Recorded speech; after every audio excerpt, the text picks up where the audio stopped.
Di ba nakakaingit kapag nakakita tayo ng mga athletes, let's say basketball player or sa banda or kahit sinong mayaman, tapos ang gaganda ng girlfriend nila, ang gaganda ng asawa nila, di ba? So isipin natin hindi ako magkakaroon ng ganyan kasi hindi naman ako katulad nila na athlete o nasa banda or mayaman na katulad nila, di ba? Pero dito sa video na to, tuturo ko sa iyo kung ano yung 5 styles ng mga bad boy na pwede natin gayahin para maka-attract tayo ng mga babae na gusto natin.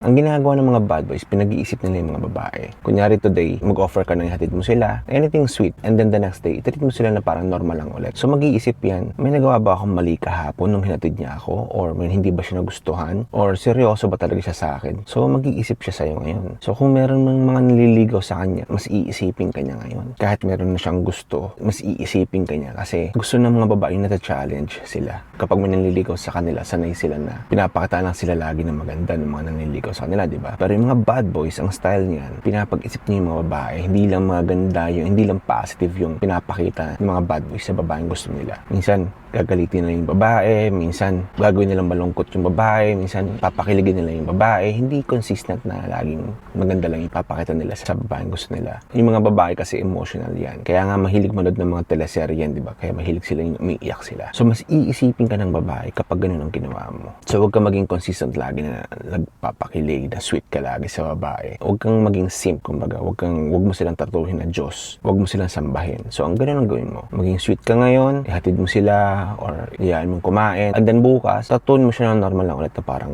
kaklase mo lang o katrabaho mo lang na normal. So yun ang technique ng mga bad boys. Keep her guessing. Ano ba talagang intention nito sa akin, lalaki na to? May nagawa ba akong mali? So lalo ka nilang iisipin. Yun ang unang style ng mga bad boys.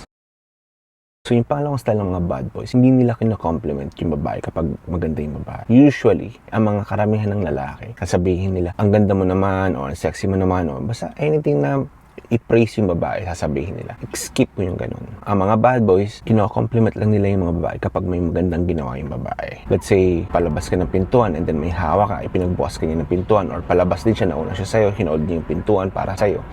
I-compliment mo siya. Pero skip mo yung compliment na maganda sila. Kasi naririnig na nila lagi yun sa mga nanliligaw sa kanila. So para maging iba ka, huwag mo silang i-compliment na maganda sila. Isipin ng babae na yun, bakit tong lalaki na to, hindi sa akin nai-impress, hindi sa akin nagagandahan. So isipin ka na naman nila. Mas iisipin ka nila kaysa doon sa lalaking mga nagpapapansin sa kanila, di ba? So yun ang style ng mga bad boys. Except kung niyaya mo na siya mag-date, lalabas kayo, nung dumating siya, nagkita kayo, nag-ayos siya, i-compliment mo siya. Kasi nag-effort siya para sa'yo. So compliment mo yung look niya na maganda. Sabihin mo maganda siya. And then, kung nagkita man kayo, dumating siya na hindi siya nakapag-ayos, and then nagsabi siya, pasensya ka na, hindi ako nakapag-ayos kasi may pinagawa pa sa akin, malilit na ako sa usapan natin. Sabihin mo sa kanya, okay lang yan, mas gusto ko nga yung simple ka eh, mas lumalabas yung totoo mong ganda. So, kikiligin lalo sa yung babae kapag ganun ang sinabi mo. So, yun ang pangalawang style ng mga bad boys. Huwag mo silang i-compliment sa looks nila. I-compliment mo lang sila kapag may ginawa silang maganda. Iisipin nila kung bakit hindi ka nai-impress sa kanila. Mag-challenge na naman yung babae yun sa'yo. So yung pangatlong style ng mga bad boys is hindi sila trying hard. Hindi sila masyadong nag-e-effort para sa mga babae. Kasi kapag trying hard ka na magpapansin sa babae, mararamdaman nila trying hard ka and turn off yun sa mga babae. So iwasan mo maging trying hard. Masisense ng babae kapag nagpo-force ka ng connection sa kanila. Yung nag-aantay ka ng pagkakataon na let's say lalabas siya ng pintuan, tatakbo ka para pagbukas mo siya. Ang advice ko is mag-focus ka sa sarili mo. Yun ang pinaka-advice ko lagi. Mag-focus ka sa sarili mo. Kung nag-aaral ka, focus ka sa pag-aaral mo. Kung nagtatrabaho ka, naghahanap buhay ka, mag-focus ka sa karir mo, mag-focus ka kung paano ka kumita ng pera. Kung athlete ka, kung nasa banda ka, mag-focus ka sa karir mo.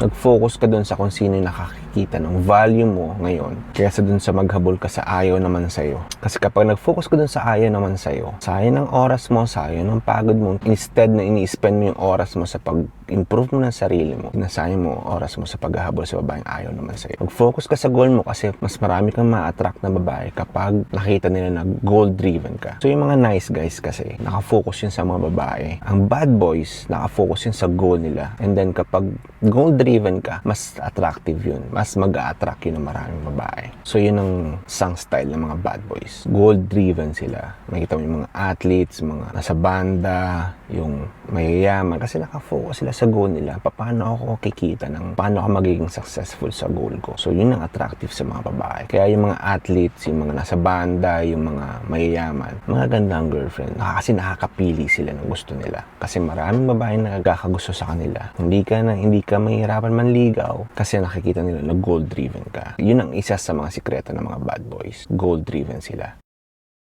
So, yung pang-apat na style naman ng mga bad boys is maging positive ka lagi. Kasi kapag negative ka, kausap mo yung nililigawan mo sa telepono, tapos puro ka reklamo, or may mga kaibigan ka, reklamador ka, negative ka, so iiwasan ka ng mga yan. Pero kung positive ka, makita nila na kahit na nahihirapan ka, and bumabangon ka sa pagkakamali mo, sa mga challenges, makaka-attract ng maraming tao, hindi lang babae, pati mga kaibigan mo. So, kasi contagious yun, nakakahawa yun. So, kahit sila negative sila, narinig nila na positive ka, nakikita nila na positive ka, mahahawa sila. So, sino mas pipiliin nilang kasama, di ba? Yung negative o yung ikaw na positive ka? So, dapat naroon tayong mentality na positive thinker tayo lagi. Kahit na may mga pinagdadaan tayong mahirap, magkaroon ka ng positive mentality. So, yung pang-limang style ng mga bad boys is dominant sila at saka malalakas yung mga yan, di ba? Mga athletes, lalo na. Kaya maraming na-attract ng mga babae, mga athletes, di ba? Kasi malalakas sila. Yung feeling ng mga babae, protected sila kapag kasama kanila. Yung mga bad boy kasi, magsasalita yun kung anong gusto niya sabihin, wala silang pakialam. And yung mga athletes, healthy living, kaya pwede natin gayahin yung mga athletes. Iwasan mo ng uminom, manigarilyo, matulog ka ng tama sa oras, mag-workout ka, mag-aaral ka ng boxing or jiu-jitsu para kapag kailangan natin protektahin yung mga girlfriend natin o yung pamilya natin, kaya natin protektahan sila. So, yun ang gusto ng mga babae, yung protected sila kapag kasama kanila. Yung mga nice guys kasi, usually, sila pa yung pinoprotektahan yung mga girlfriend sila. So, iwasan natin maging ganun. Dapat matuto tayong tumayo sa sarili natin, maging assertive ka, pakita mo kaya mag-lead, kaya mong protektahan yung girlfriend mo. Kahit na alam mong dehado ka, pero pinakita mong kaya mong protektahan yung girlfriend mo.